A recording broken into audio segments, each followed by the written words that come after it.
¿Qué es la conductividad? Está definida como la capacidad de una solución para transferir una corriente. En realidad, entre los químicos, porque la conductividad es la capacidad de cualquier cosa para transferir una corriente, para que pueda pasar una corriente. Puede ser un sólido, un líquido, un gas inclusive.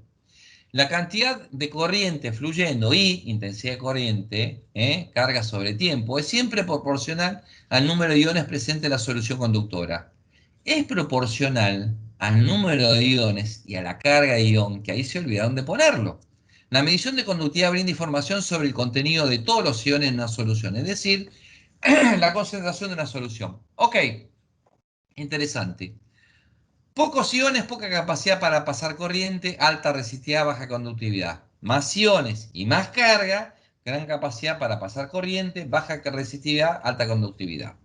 Entonces, hay una cosa interesante.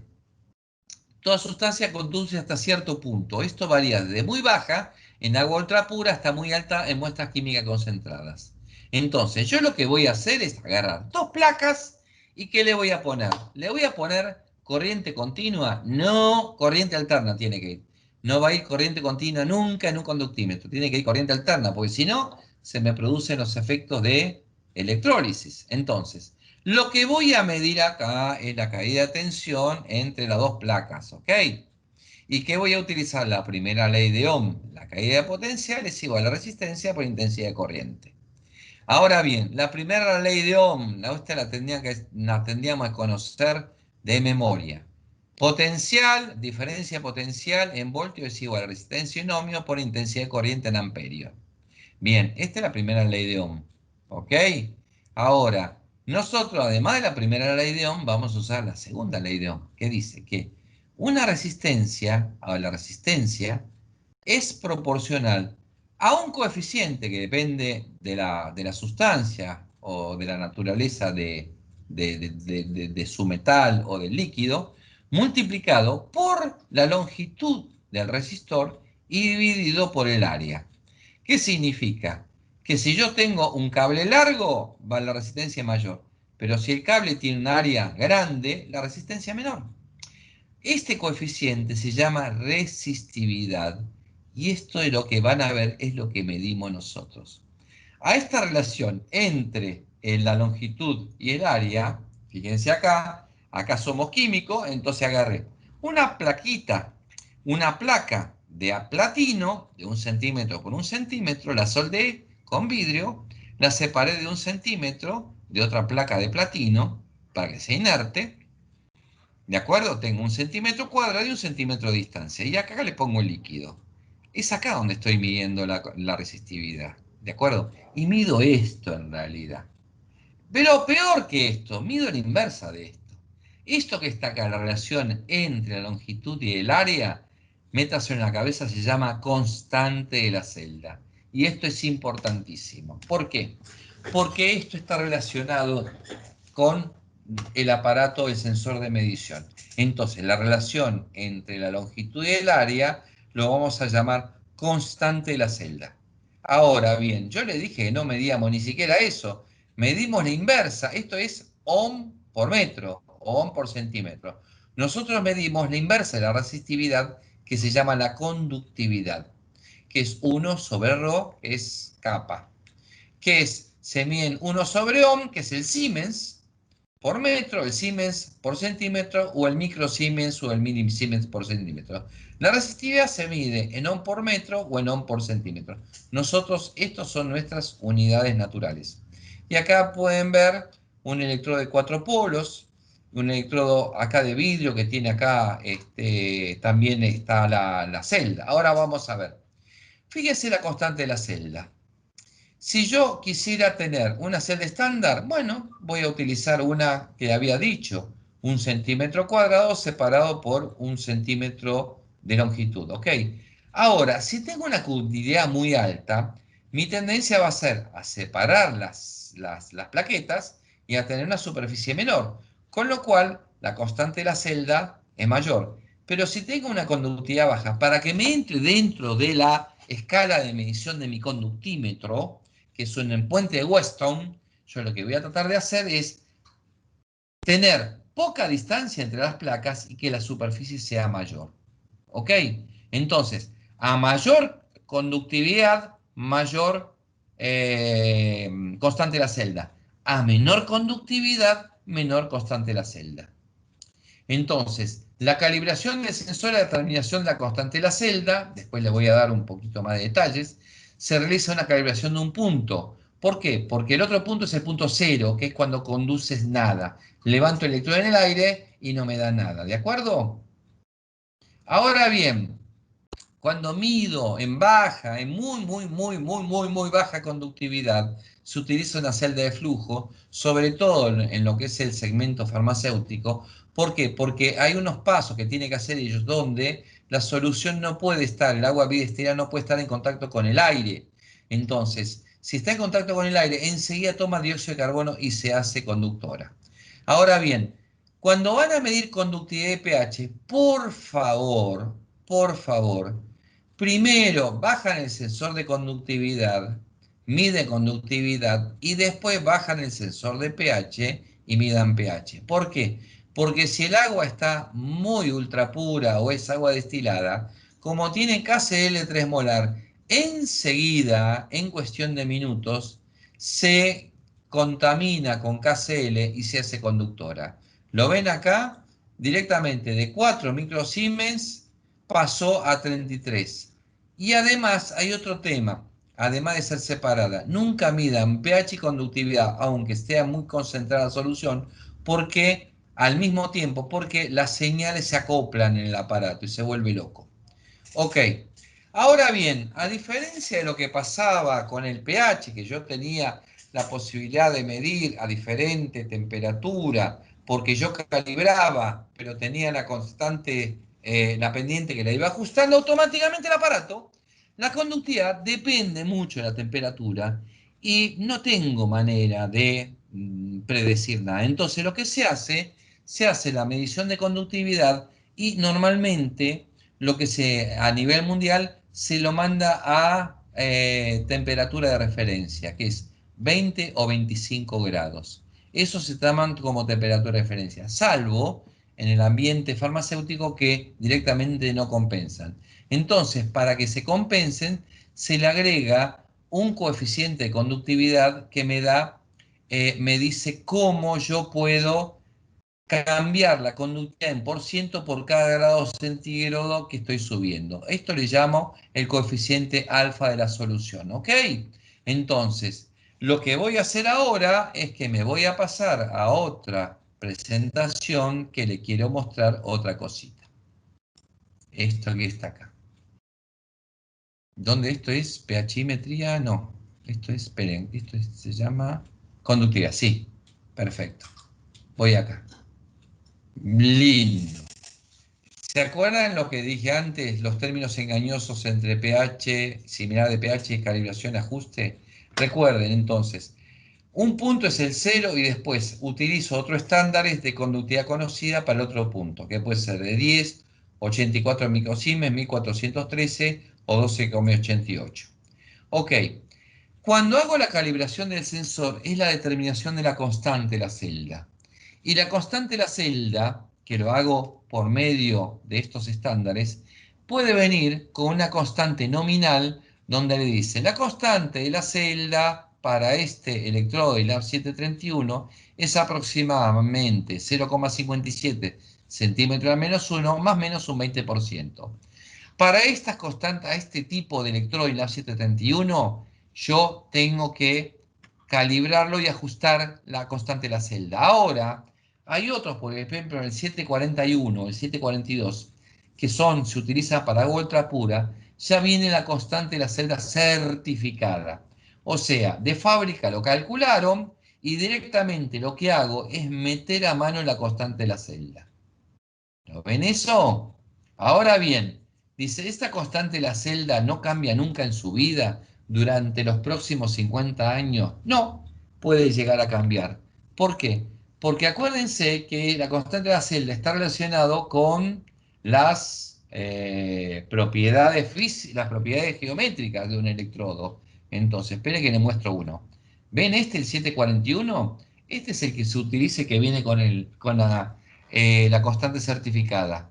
Fíjense que es un tubo de acero inoxidable que tiene una calidad extraordinaria, tiene, no me acuerdo ahora la norma, y acá tiene otro interno, con lo cual tengo mucha superficie y poca distancia. Ahora bien, como depende de la geometría, la constante de la celda, si esto se me llega a caer, se me abolla. Y si se me abolla, estimados colegas, la constante de la celda cambia.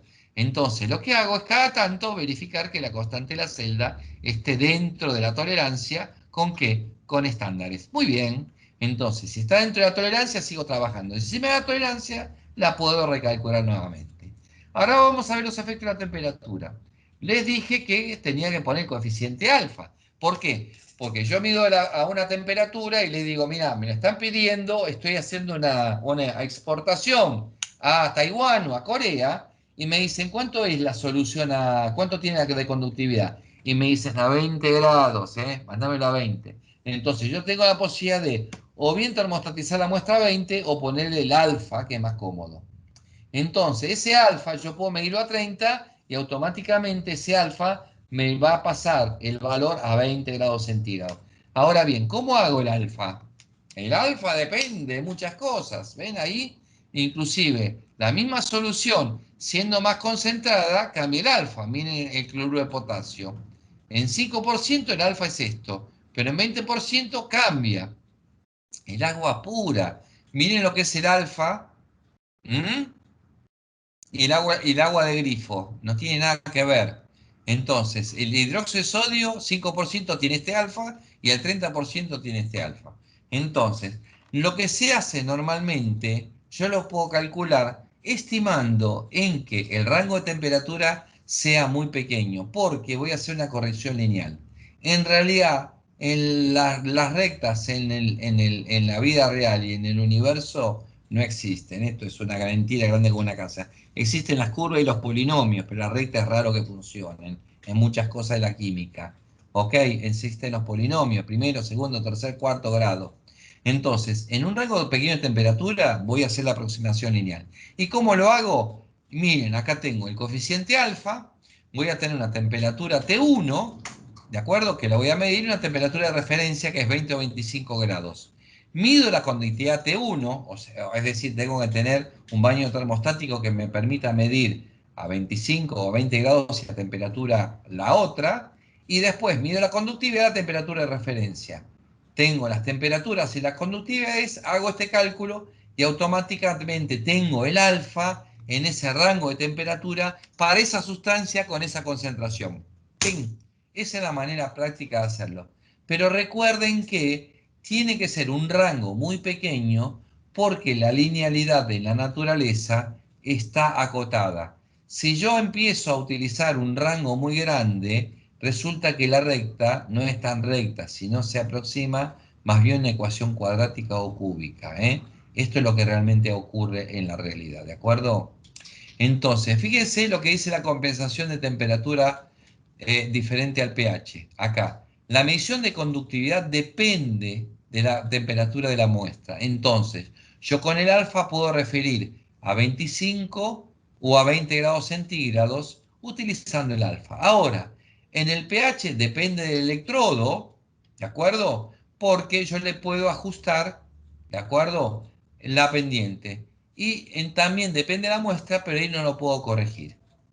Ahora, si yo mido un pH a 40 grados, ¿puedo predecir cuánto va a ser el pH de 15 grados? No tengo manera de hacerlo. Si yo quiero saber cuál es el pH a 15 grados, voy a medir a 15 grados. ¿Ok? Listo.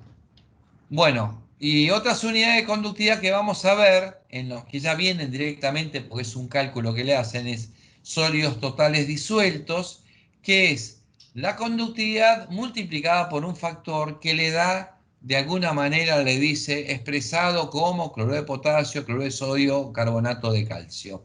¿Dónde voy a buscar esos factores? Y normalmente los clientes lo tienen, es un factor que va entre 0, 4 y 1, y si no, me meto en internet y busco lo más parecido para sacarle esto. Pero normalmente lo que piden sólidos totales disueltos ya saben cuál es el factor y es algo que no es muy común. La salinidad es la relación de sal de una muestra a sal de muestra de agua de mar. Es una unidad de la UNESCO y se mide en oceanografía.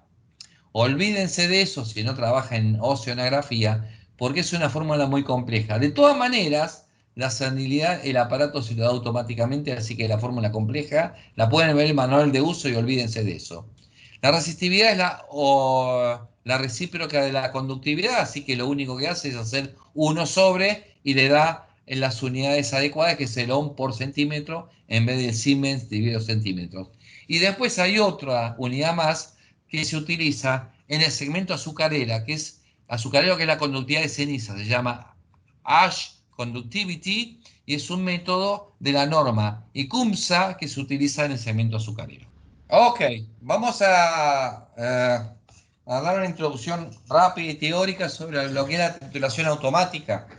Bueno, primero, ¿qué es una titulación? Vamos a definirla, vamos a recordar la definición. Es la determinación de una cantidad de una sustancia química en una muestra. O sea, sabemos que tenemos algo, lo que no sabemos es cuánto de ese algo tenemos en la muestra. Por ejemplo, cloruro de sodio en chips, queso, huevo, ácido ascórbico en jugo de naranja, contenido ácido en leche, ácido graso, níquel, qué sé yo. Un montón de ejemplos donde queremos saber qué concentración tenemos. Por medio de la adición controlada de un reactivo, que de ahora en adelante lo vamos a llamar titulante de concentración conocida. ¿Con qué? Con una bureta de vidrio, un dispensador automático, un triturador automático. Basado en una reacción química completa entre sustancia y reactivo. S más R me da SR, o A más B me da 3C más 4D. Rápida significa que tiene una cinética muy rápida y además estequiométrica, que pueda respetar los coeficientes. A un punto final el cual es apropiadamente detectable. O veo un cambio de coloración, o lo puedo seguir electroquímicamente con un sensor. Entonces, la titulación sería determinación de una cantidad de una sustancia en una muestra por medio de la adición controlada de un reactivo llamado titulante de concentración conocida, basada en una reacción química completa entre sustancia y reactivo, a un punto final el cual es apropiadamente detectable. Si no es detectable el punto final, la volumetría no sirve, no existe, ¿ok? Ahora bien, ¿cómo se titulaba hasta el fin del siglo XX? Con esto, con la bureta de vidrio. O sea, una bureta de vidrio, había que limpiarla con sulfocrómica, me rompía toda, me quemaba toda la ropa, entonces después la tenía que limpiar bien, después le tenía que pasar agua destilada, después la tenía que limpiar con el titulante, y después tenía que enrasarla, tenía que cargarla desde arriba con un pequeño embudo, después le ponía un papel con dos ranuras y una línea en el medio para ver el menisco de abajo, tenía que tirarle un chorro grande para que no quedaran burbujas, entonces venía la operadora, titulaba, tenía que ver arriba y mirar el color abajo, arriba el color abajo, y después cuando cambiaba el color, que a veces se le pasaba 1 o 2 mililitros, entonces tomaba el volumen, lo escribía en un papel que podía equivocarse y después hacía los cálculos en una calculadora afuera, con lo cual podía equivocarse bárbaro. Había una serie de errores aleatorios que podía cometer. Después evolucionó la humanidad y inventamos la titulación automática de la década de los 70, que lo tenemos esto, ¿de acuerdo? Entonces, ¿qué teníamos? Reemplazamos la bureta por un pistón que tiene un motor de 20.000 pasos abajo de esto, o sea, 10 centímetros lo recorre en 20.000 pasos, motor paso a paso. La indicación lo hacía por un sensor que me medía electroquímicamente un cambio e inclusive podía ver cuando hay un cambio de coloración, si tengo un indicador, por ejemplo, para complejometría, me determinaba el volumen y me hacía automáticamente los cálculos. Esos cálculos los podía tener acá, los puedo imprimir y los puedo mandar a un software. ¿Ok? Ahora, como esto, sigue la ley de acción de masas, que es del fines del siglo XIX. No cambió nada la química en eso. Volumen 1 por normalidad 1 igual a volumen 2 por normalidad 2. Eso es lo que estudiamos en la universidad, en la escuela técnica, donde volumen por normalidad es el número equivalente. La reacción es equivalente, equivalente. ¿Y qué es el número equivalente? La masa dividido el peso equivalente. ¿Y qué era el peso equivalente? El peso atómico, el peso molecular, dividido el número de partículas intercambiadas. Esto no cambió en los últimos 120, 130 años. Ok, requerimiento de la reacción química. Primero, alta velocidad de reacción en condiciones ambientales. ¿Qué significa? Que la reacción tiene que ser cinéticamente rápida. Las condiciones experimentales sencillas, es decir, el resultado de la titulación no puede depender de la presión atmosférica, ni si se le da la luz, o tiene mal carácter el operador, ni nada por el estilo. La reacción tiene que ser específica y no tiene que haber reacciones laterales de otros componentes. Tiene que ser totalmente estequiométrica de punta a punta, y además el curso de la reacción tiene que ser visible, o sea, el punto final tiene que ser adecuadamente detectable. Estas son las reacciones, los requerimientos de reacción química. Ahora bien, vamos a ver las principales reacciones químicas, los tipos de reacciones químicas que tenemos. La ácido-base acuosa, esta es sencilla, unas curvas en forma de S hermosa.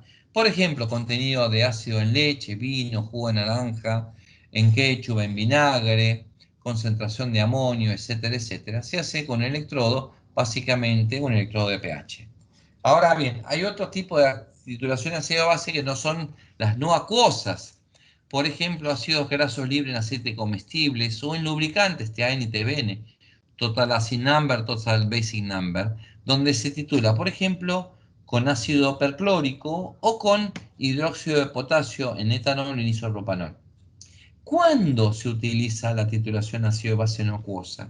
Es necesaria si la muestra es solo parcialmente soluble en el agua, con lo cual tengo que utilizar una mezcla de solventes que tengan, además de agua, otros solventes que puedan disolver la muestra.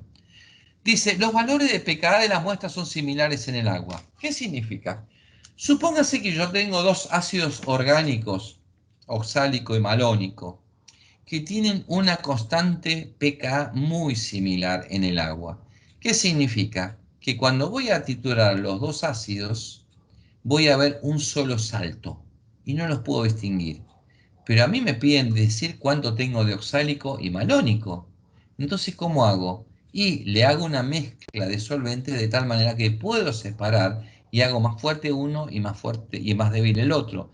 De tal manera que cuando los titulo con otro tipo de titulante que tenga un solvente, pueda distinguir dos puntos de equivalencia. Y si tengo dos puntos de equivalencia, puedo saber cuánto gasté para uno y cuánto gasté para el otro. Y la última es la muestra es un ácido o base muy débil en el agua. Por eso se utiliza mucho, por ejemplo, en industria farmacéutica. ¿Ven? Los farmacéuticos tienen unos compuestos, la benzocaína, tienen un peso molecular extraordinariamente alto. Entonces, por un lado tienen en alguna punta un ácido carboxílico, un grupo carboxilo, un grupo amino. Entonces, con esos grupos carboxilo amino que son muy débiles, yo lo que hago es titularlos para poder determinar la pureza de esa materia prima que le he comprado a China o a India, que es mucho más barato de fabricarlo en nuestros países, y me verifico que esa pureza que compré de la madre para fabricar las pastillas localmente coincide con el certificado de análisis que me vino del fabricante, ¿ok? Después tengo también las titulaciones de cloruros para determinar cloruro de sodio, por ejemplo, que son muy utilizadas todavía en industria alimenticia, cuando en realidad la tendencia es determinar sodio. Para determinar sodio tenemos aparatos, porque dice la OAC que el que sube la presión no es el cloruro de sodio, sino el sodio, el ion sodio. Entonces, como hay alimentos que tienen benzoato de sodio, yo asumo cuando determino cloruro con cloruro de sodio, con el nitrato de plata, que tengo solamente cloruro de sodio y el aporte de sodio es el de la sal. Pero si tengo benzoato de sodio o le agregué cloruro de potasio, no coincide la estequiometría, lo que me da cloruro, con lo que tengo de sodio realmente.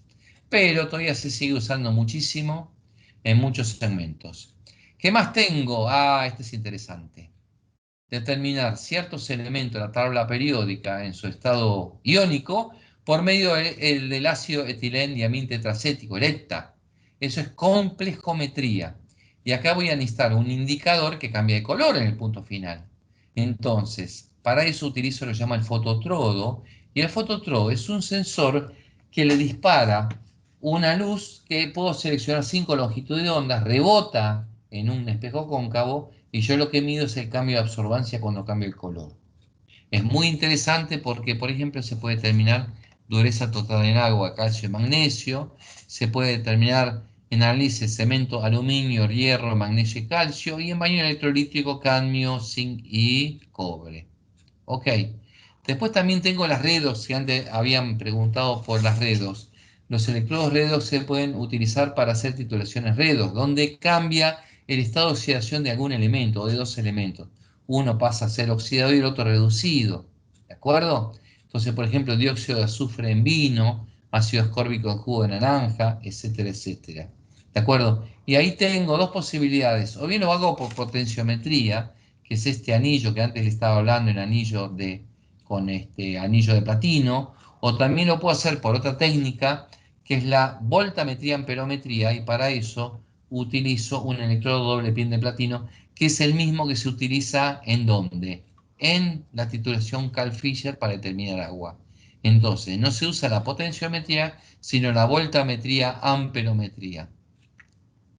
También otro segmento interesante son los que fabrican los detergentes o surfactantes. Ustedes saben que hay aniónicos, catiónicos, no iónicos y anfotéricos. Entonces, yo puedo titular un aniónico con uno catiónico, que sea mi patrón, y lo que se forma al final es un complejo coloidal en forma de leche que me hace la dispersión lateral de la luz. Entonces, la solución es turbia. Entonces lo puedo determinar también cuando la turbidez es máxima por medio del fototrodo o también por medio del electrodión selectivo. Entonces, reacción de titulación puede ser ácido-base, acosa no acosa, complejométrica con esta, precipitación turbidimétrica con nitrato de plata o también con los surfactantes y oxidorreducción con cambio de oxidación de alguna especie. Por ejemplo, titular yodo con tiosulfato que me da yoduro con tetrationato, ¿de acuerdo? ¿Cuáles son las técnicas de medición? Era la potenciometría, que era la que nosotros conocíamos con pH. También tenemos la voltametría y amperometría, que se basan también en si tenemos después 2 minutos al final, les muestro rápidamente qué sería la voltametría y la amperometría. Se basan básicamente en la ley de Ohm también, pero utilizan otro artilugio. En la potenciometría lo que mido es directamente diferencia de potencia. Voltametría, amperometría, otros parámetros. También puedo usar fotometría a través de la turbidimetría o la colorimetría en el fototrodo. Y ahí muy rara vez se pueden llegar a topar en la vida con titulaciones conductimétricas. Miren, nosotros tenemos desarrollado alrededor de 800 métodos de titulación que se pueden bajar de la página pública nuestra, mt.com, y de los 800 conozco solamente 2 que son titulaciones conductimétricas, que el punto final es cuando cambia la conductividad de la solución. ¿Ok? También de tipo de titulación tenemos punto final, que por sus siglas en inglés es Endpoint EP, y punto de equivalencia, siglas en inglés Equivalent Point, EQP. ¿Cuál es la titulación a punto final? Cuando yo le digo dónde tiene que parar. Por ejemplo, típico las titulaciones de alimento, las que siguen la norma OAC. Titulación de acidez es punto final 8,2. De cualquier cosa es 8,2. ¿Por qué es 8,2?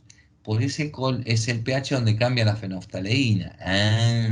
Entonces le ponemos directamente punto final 8,2 ahí para, hace el cálculo del volumen por medio del motor, el recorrido del motor, multiplica volumen por normalidad y me da el resultado.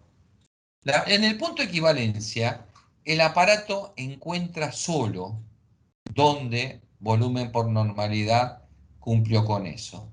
Y normalmente es el punto de inflexión de las curvas en forma de S. Normalmente es así. Y en el punto de inflexión de las formas de las curvas sigmoideas coinciden con el máximo de la primera derivada. ¡Guap! El aparato lo hace solo, no se preocupen, lo encuentra solo. Ahora, técnicas de titulación tienen la titulación directa con blanco y la titulación por retorno. La directa es cuando el solvente es inerte, la titulación es rápida y el punto final claro. lo pueden hacer punto final, punto equivalencia. Y un ejemplo es titular hidróxido de sodio con ácido clorhídrico. Lo que gasto de titulante es lo que necesito para neutralizar la muestra. Volumen por normalidad igual a número equivalente. No hay drama.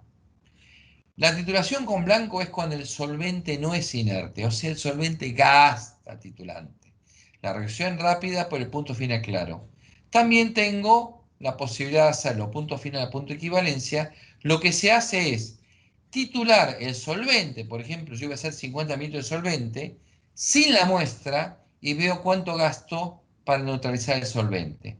Después hago el solvente más la muestra y la diferencia me dice cuánto gasté para la muestra. Eso es la titulación directa con blanco.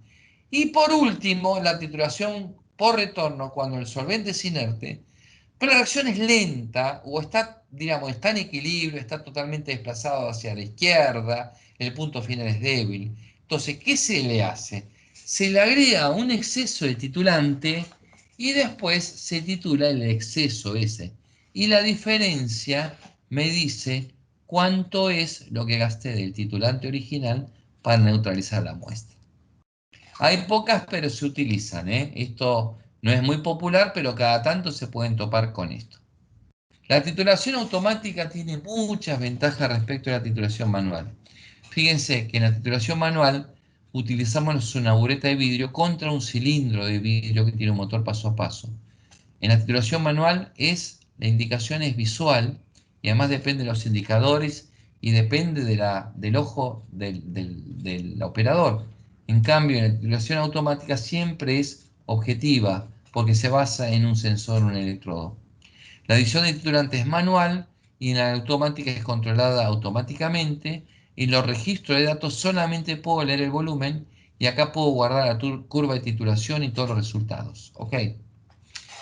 Tenemos resultados más exactos y precisos, tenemos rapidez, tenemos posibilidad de automatización, tenemos mucha más precisión, que significa repetibilidad, mucha más exactitud, que significa que está muy cerca del valor real, y la curva de titulación es graficada y se puede guardar, se puede graficar, se puede meter adentro de una PC, ¿de acuerdo? ¿Qué más tengo? En cuanto a lo que es la trazabilidad, puedo ir para atrás y darme cuenta cómo era hace un año atrás esa muestra. Si viene algún tipo de verificación o un control o una empresa que me quiere comprar algo, yo le puedo mostrar algo mucho más prolijo y no algo escrito a mano. ¿De acuerdo? También se puede automatizar, puedo agregar un muestreador que trabaje con 50 muestras, etcétera, etcétera. Además puedo reconocer automáticamente la bureta y los sensores porque son plug and play y los reconoce automáticamente. O sea, tengo un montón de nuevas adicionales características y realmente tenemos una especie de conflicto hasta, le diría, intelectual. Nosotros en la vida cotidiana, los químicos, usamos celulares que tienen unas funciones que son extraordinarias. Yo me estoy comunicando con ustedes a través del internet, les veo ver la cara, usted me puede mandar una pregunta de Lima, yo estoy en Buenos Aires y le puedo contestar.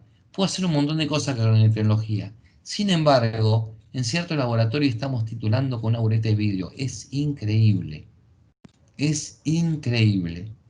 O sea, hay un gap.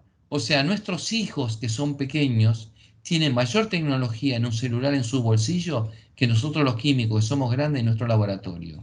Es una cosa realmente increíble, pero existe. Vaso de titulación. Normalmente nosotros tenemos vasos de polipropileno que pueden ser coloreados o no, depende si va a ir reacciones fotoquímicas o no, y también vaso de vidrio, porque hay ciertos solventes orgánicos que pueden atacar al polipropileno.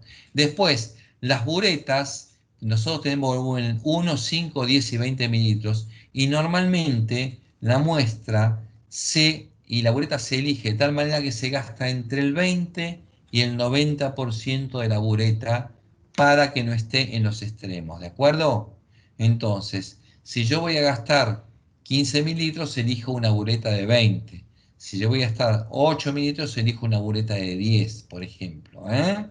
Y lo que se hace es directamente, siempre que tengo el titulador, como hay que desgasificar un poco porque puede haber aire disuelto en la solución y lo que se hace es bombear a través de las buretas para que salgan todas las burbujas y queden solamente líquido adentro de nuestros sistemas. ¿Qué es lo que le acabo de decir acá? Y esto pasó a la siguiente. En cuanto a los electrodos, lo mismo que antes. Cada electrodo tiene su manual de uso y tiene cómo mantenerlo y cómo hacer la verificación para ver si está en tolerancia. Inclusive, hasta el electrodo de cloruro, que tiene un anillo de plata, le dice cómo hacer para verificar que el electrodo funciona bien. Lo mismo que el electrodo redox y los de ácido base. Bueno, los mismos consejos que le dimos antes en cuanto a las tolerancias también, ¿de acuerdo? La muestra, les dije que normalmente se elige para gastar entre el 20% y el 90%. Tenemos la posibilidad de conectar las balanzas nuestras a nuestros propios tituladores, depende del modelo y todo eso, para que le transfiera directamente la masa al titulador. Y lo que queremos evitar siempre es que haya una mano que esté pasando datos, porque cuando yo paso datos a mano, puedo cometer un error aleatorio y eso es un error grave porque no se puede descubrir fácilmente. El error sistemático es cuando el equipo está descalibrado, pero el aleatorio lo comete el ser humano cuando comete errores. Y lo que hacemos nosotros es tener los sistemas de tal manera que el error humano se reduzca a cero. O sea, que pase todo por cables, pero no que pase a través de mi mano o de mi hoja de papel, ¿ok? El titulante. Los titulantes nosotros los podemos fabricar o los compramos directamente. Lo que sí es interesante es que las buretas tienen un chip que cuando usted lo conectan al titulador le dice qué es lo que tiene el titulante, porque yo lo definí, y además puedo poner la vida útil que tiene, es decir, después de tantos meses yo tengo que desecharlo, o también le puedo colocar cuánto le tengo que sacar el factor o el título. Y el título, el aparato, el titulador lo hace automáticamente frente a un patrón primario. Entonces, por ejemplo, yo tengo hidróxido de sodio y le quiero sacar el título. ¿Contra qué lo voy a hacer? Contra bistalato de potasio, que es el patrón primario de las bases.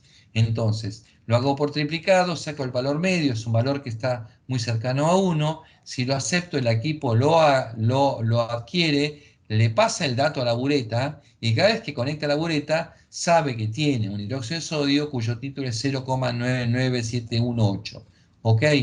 Entonces, cuando vence, porque yo le digo, mira, esto dura 3 meses, a los 3 meses me avisa. El titulador 3 días antes le puede recordar o le puedo decir que bloquee y que no me haga usar ese titulante porque está vencido, ¿de acuerdo? Entonces, todo eso se puede hacer gracias al titulador automático. Tengo mucho más control de lo que ocurre y no tengo que preocuparme por lo que pasa. Acá lo que tenemos un poquito, lo que quiero mostrar rápidamente, antes de pasar ya rápido, son los tituladores automáticos que tenemos. Está la línea Excellence, el T5, T7 y T9. El T5 es el primer nivel de excelencia, nace T5 y muere T5. Yo le puedo agregar 3 motores y 3 buretas más, uno de los cuales puede titular, los otros dosificar. Puede hacer Cal-Fisher culométrico o volumétrico. El T7 puedo agregarle 3 motores y 3 buretas, los cuales pueden dosificar y titular también, ¿de acuerdo? Y pueden manejar los hornos InMotion y puede pasar a un T9. El T9 es lo máximo que tenemos, puede trabajar con 7 motores y 7 buretas. Pueden titular todas y puede hacer 2 titulaciones al mismo tiempo sin que tenga nada que ver uno con el otro. ¿Ok? Ahora tenemos también, si yo necesito una titulación simple, no voy a comprar una Ferrari para ir a comprar pan a la vuelta de la esquina. Tengo tituladores compactos que me permiten, con menos memoria, acercarme con el presupuesto a lo que yo busco. Entonces, tengo tituladores con diferentes gamas para las que tengan la relación costo-eficacia que sea ideal para mí. No le vamos a sobrevender ni subvender nada en la medida que nosotros sepamos bien qué es lo que van a hacer, ¿ok? Y estos son la línea low end, que son titulares los más económicos que tenemos, que pueden ser, o esto que pueden hacer titulación a punto final, punto de equivalencia de pH, y tienen prácticamente el valor de un pHímetro, O sea, pueden medir pH y además hacer titulaciones ácido-base, pueden hacer cloruros, óxido de reducción, o las tres cosas, e inclusive tenemos un Calfisher. Pero son, digamos, para principiantes, para reemplazar la bureta de vidrio, etcétera, etcétera. Si necesito más prestaciones, tengo que ir a los más grandes. Entonces, para eso tenemos los profesionales de QSI que le pueden aconsejar, de acuerdo a lo que van a hacer y el presupuesto que tiene, cuál es el mejor valor que tienen. También tenemos tituladores Calfisher, los muestreadores de Calfisher también, el analizador de sodio. Y una cosa interesante es que los Excellence, toda la línea Excellence se puede conectar a lo que se llama el ABX. El ABX es un software que permite integrar todos los equipos Meter Toledo de la línea Excellence y además se pueden hablar y se pueden conectar entre ellos porque tienen la misma base de datos. Es decir, el resultado de una densidad me puede servir en el resultado de una titulación, o puedo medir algo ultravioleta y esa medición ultravioleta me puede llegar a servir para el resultado de una medición de densidad. Puedo medir pH también, el peso también, y esto que está acá, que es un equipo que es fabuloso, que es los Quantos se llama, que son equipos que pueden dosificar volúmenes y pueden dosificar polvos totalmente de una precisión increíble. O sea, yo puedo preparar soluciones directamente con esto y es realmente lo máximo que tenemos en pesaje. Bueno, esto es todo lo que es la conectividad.